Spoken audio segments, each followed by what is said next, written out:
Kita ke sorotan selanjutnya, Saudara. Penggeledahan juga dilakukan KPK terkait kasus dugaan gratifikasi dengan tersangka mantan Kepala Bea Cukai Makassar Andi Pramono. Saat penggeledah rumah di Batam, penyidik KPK menyita 1 dokumen elektronik. Kemarin penyidik KPK menggeledah rumah mantan Kepala Bea Cukai Makassar Andi Pramono di Batam. Penggeledahan dilakukan terkait pengusutan kasus dugaan gratifikasi yang diterima Andi.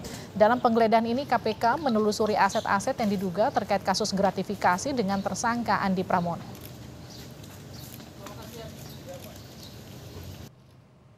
Terkait dengan penyidikan dugaan korupsi untuk pejabat Bea Cukai Makassar, betul ya, hari ini tim melakukan penggeledahan di salah satu rumah di perumahan di Batam, gitu ya.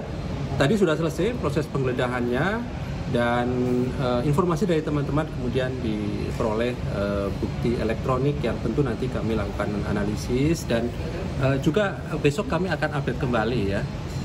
Karena ada temuan juga yang menarik saya kira berupa aset-aset yang nanti kami akan update kembali setelah memastikan bahwa aset-aset itu berkaitan dengan perkara ini dan segera dilakukan penyitaan sebagai barang bukti. Karena tentu sekali lagi kami tidak berhenti pada dugaan gratifikasinya, tetapi kami tentu terus dalami dalam dugaan tindak pidana pencucian uangnya ya.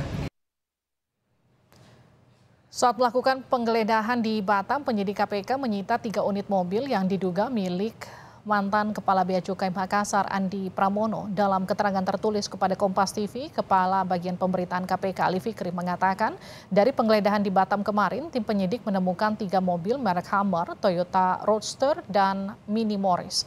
Segera dilakukan penyitaan sebagai barang bukti. 3 mobil merek Hummer, Toyota Roadster, dan Mini Morris yang diduga milik mantan Kepala Bea Cukai Makassar Andi Pramono disita penyidik KPK di sebuah ruko di Batam. Mobil-mobil tersebut disita jadi barang bukti untuk kasus dugaan gratifikasi yang menjerat Andi Pramono.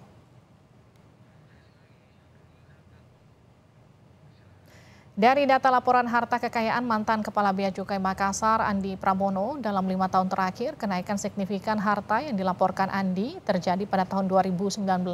Saat itu Andi Pramono melaporkan hartanya naik menjadi 11,9 miliar rupiah dari tahun sebelumnya 7,3 miliar.